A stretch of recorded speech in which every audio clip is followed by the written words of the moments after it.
Hello दोस्तों, कैसे हैं आप सभी लोग? खुश होंगे, मस्त होंगे। चलिए देखते हैं। तो आज हम लोग बात करते हैं एक छोटे से मुद्दे की, या कह सकते हैं कुछ जीवन से जुड़ी घटनाओं की। किसी भी दृष्टिकोण से आप देख सकते हैं, समझ सकते हैं। हम आप ज़्यादातर सभी लोग जानते हैं स्वामी विवेकानंद के बारे में।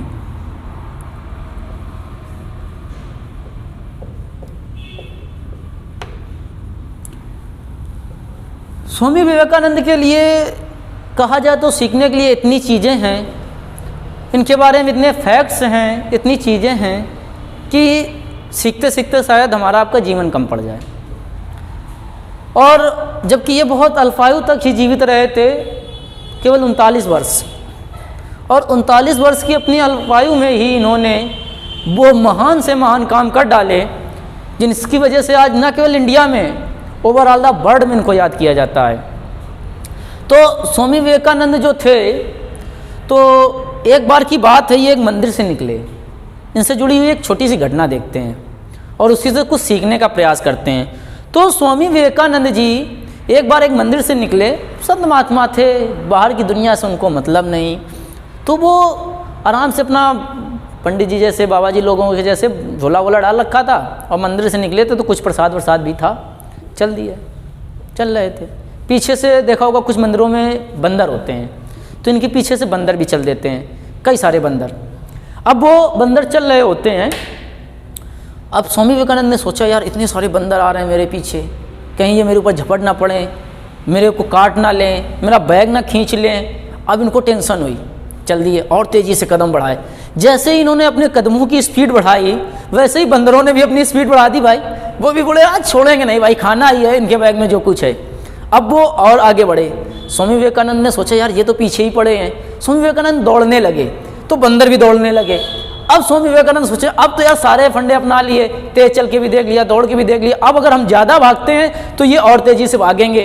तो उसी समय आगे एक महानुभाव मिले उन्हें, और उन्होंने पूछा, अरे आप स्वामी विवेकानंद हैं, आप तो इतने महान व्यक्ति हैं और आप भाग रहे हैं, अरे मुझे धन हो गए, हम आपके दर्शन हो गए। ऐसे ऐसे बातें करने लगे। बोले भैया मुझे बचा लो। बोले क्यों? बोले ऐसा है ना कि ये बंदर मेरे पीछे पड़े हुए हैं और ये मेरा थोड़ा सा प्रसाद वगैरह इसको भी ले लेंगे और हमें काट भी लेंगे। तो उन्होंने कहा बस इतनी सी समस्या से आप परेशान हो गए? बोले ये तो बहुत छोटी सी समस्या है। बोले ये आपको छोटी समस्या लग रही है, तुम्हारी ज़िंदगी की बहुत बड़ी समस्या है, बंदर मेरे पीछे पड़े हैं। तो उन्होंने कहा नहीं, ये एक छोटी समस्या है। बोले वो कैसे? उन्होंने कहा अब आप भागिए नहीं, आप पीछे मुड़िए और एक पत्थर उठाइए, बंदरों को मारिए या उन्हें डांटिए या उनका संघर्ष कीजिए, उनको जवाब दीजिए। अगर आप भागेंगे तो ये बंदर आपका पीछा नहीं छोड़ेंगे। स्वामी विवेकानंद ने सोचा, यार एक मिनट के लिए उन्होंने सोचा, ऐसा तो नहीं है सामने वाला मुझे फंसा रहा है, कह रहा है मैं इनको पीछे मुड़ूँ, अगर मैं पीछे मुड़ूंगा भाई, रुक जाऊंगा, वो आ जाएंगे, काटने लगेंगे, यार अब मेरी तो बढ़िया से व्यवस्था कर देंगे। स्वामी विवेकानंद ने सोचा, यार कुछ अगर कह रहा तो कुछ ना, क्योंकि वो इतने अनुभवी थे, तेजस्वी थे, उन्हें लगा कि अगर सामने वाले ने एडवाइज किया है तो आई थिंक कुछ तो होगा। उन्होंने सोचा ठीक है ऐसा ही कर लेते हैं। वो रुक गए, वो तो चला गया जो था राहगीर। वो रुके और पूरे दृढ़ता के साथ खड़े हो गए। अब अगर बंदर आते हैं तो हम भागेंगे नहीं, उनका सामना करेंगे। और जैसे ही बंदर उनके पास आए, उन्होंने झूठी एक पत्थर उठा के ऐसे मारने की कोशिश की या थोड़ा तेज़ी से आवाज़ की, तो बंदर वहीं रुक गए। और बंदर भी सोचने लगे, लगता है ये कहीं डंडा वंडा निकाल के मारने लगे, तो बंदर भी थोड़ा सा सदमे में आ गए।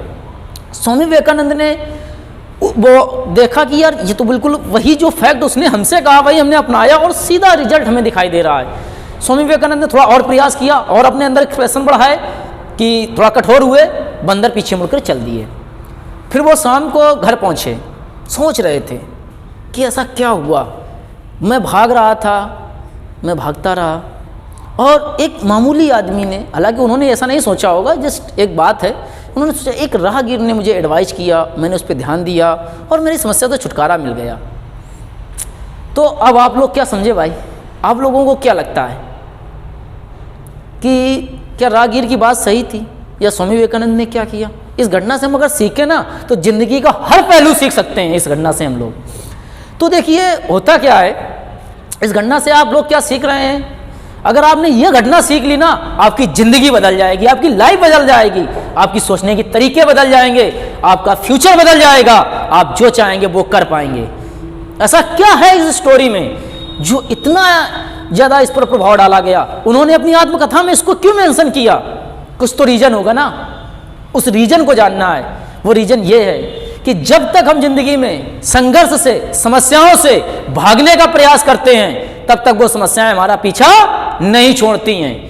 जब तक हम समस्याओं से भागते हैं, समस्याएं हमारे पीछे ही पड़ी रहती हैं, जैसे स्वामी विवेकानंद के पीछे बंदर पड़े हुए थे। और जब हम मुड़ करके उन समस्याओं का सामना करते हैं, उन समस्याओं से संघर्ष करते हैं, वो समस्याएं हमें छोड़ के चल देती हैं, यानी कि हम विजयी हो जाते हैं। यही जीवन का फैक्ट है मेरे दोस्त। जब तक आप संघर्ष से डरोगे, समस्याओं से डरोगे, आप उनसे भागने का प्रयास करोगे, आप जिंदगी भर डरते रहोगे और कुछ नहीं कर पाओगे। आप जिस क्षेत्र में जाना चाहते हैं, जो काम करना चाहते हैं, एक बार डिसाइड कर लीजिए माइंड से, मुझे ये करना है, बस करना है तो करना है। बस उसके बाद यही सोचिए कि उसके रास्ते क्या हो सकते हैं, उसे हासिल करने के तरीके क्या हो सकते हैं, उसमें संघर्ष कितना बड़ा हो सकता है, उसमें हमें बेनिफिट क्या हो सकते हैं, उसमें हमें लॉस क्या हो सकते हैं, और उसके अकॉर्डिंग हमें काम क्या करना होगा, और उसके अकॉर्डिंग काम करते रहिए। निश्चित है कि आप एक दिन उन समस्याओं से जीत जाएंगे। चाहे वो आपकी कंपटीशन की तैयारी हो तो आप एग्जाम क्रैक कर लेंगे। अगर आप सोचते हैं कि मुझे मैथ नहीं आती है, तो ये आपकी मेंटालिटी है। आपने अपने दिमाग में ऐसा फीड कर लिया है कि मुझे मैथ नहीं आती है, इसलिए आपको मैथ नहीं आती है। आप एक बार सोच के देखिए, अपनी साइकोलॉजी चेंज करिए कि मुझे क्यों नहीं आती है यार, मुझे भी आ सकती है मैथ। क्योंकि जो मैथ के बड़े बड़े मैथमेटिशियन हैं, क्या उनके 4 हाथ होते हैं, क्या 2 खोपड़ियाँ होती हैं? नहीं ना भाई, उनको भी मैथ कैसे आती है। वही माइंड आपके पास भी है। जनरली जो हमारी गर्ल्स होती हैं, उनकी मेंटालिटी ये होती है यार मैथ बहुत टफ है, मैथ बहुत टफ है। ऐसा नहीं है, कोई सब्जेक्ट टफ और इजी नहीं होता है। ये हमारी मेंटालिटी पर निर्भर करता है, हमारे एक फ्रेंडशिप पर, हमारे टाइम पर, कि हम अपना टाइम किस सब्जेक्ट को कितना दे रहे हैं, कैसे दे रहे हैं, उन चीज़ों को हम सोच कैसे रहे हैं और अपनी साइकोलॉजी कैसी सेट कर रहे हैं। ये टोटली हमारे सोचने पर निर्भर करता है। यदि हम किसी सब्जेक्ट के विषय में ये धारणा बना लेते हैं ये कठिन है, तो वो लाइफ टाइम हमें कठिन लगेगा। और जब हम ये सोच लेते हैं कि नहीं ये सब्जेक्ट इजी है, तो वो चीज़ें हमें इजी लगने लगती हैं। तो आप किसी सब्जेक्ट से या किसी कंपटीशन से या किसी बिजनेस से या किसी भी क्षेत्र में आप काम कर रहे हैं, उसके डिमेरिट्स ना देखिए। आप अगर ये सोच लिए कि मुझे इस फील्ड में करियर बनाना है, मुझे इस फील्ड में काम करना है, तो बस उस संघर्ष से सामना करने का एक बार जुनून पैदा करिए अपने पीछे, अपने अंदर उस जुनून को जागते रखिए। आप संघर्ष, बड़ी बड़ी लड़ाइयाँ ना दोस्त अस्त्रों शस्त्रों से नहीं, हौसलों से लड़ी जाती हैं। अगर आपके हौसले अच्छे हैं, आपकी सोच अच्छी है, आपकी उम्मीदें अच्छी हैं, आपके संघर्ष करने के तरीके अच्छे हैं, तो आप निश्चित सफलता को पाएंगे। और यदि आप डरते हैं, एक समस्या से मुंह मोड़ लिया, दूसरी समस्या से मुंह मोड़ लिया, तो यार कहाँ भागोगे जिंदगी भर? भागने वाले कुछ नहीं पाते हैं और मेहनत करने वाले हर चीज करके दिखा देते हैं। तो आपको संघर्ष करना है, पाना है, समस्याओं से डरना नहीं है, समस्याओं को फेस करना है, उनका संघर्ष करना है और रिजल्ट निकालने की कोशिश करनी है कि अगर मैं समस्या से डरूं तो डरूं क्यों? ऐसी दुनिया में, जीवन में कोई समस्या नहीं जिसका समाधान ना हो।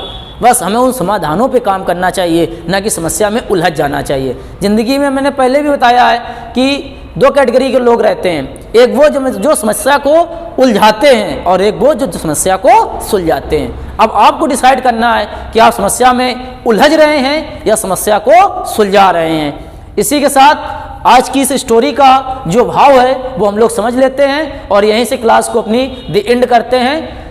जय हिंद, जय भारत।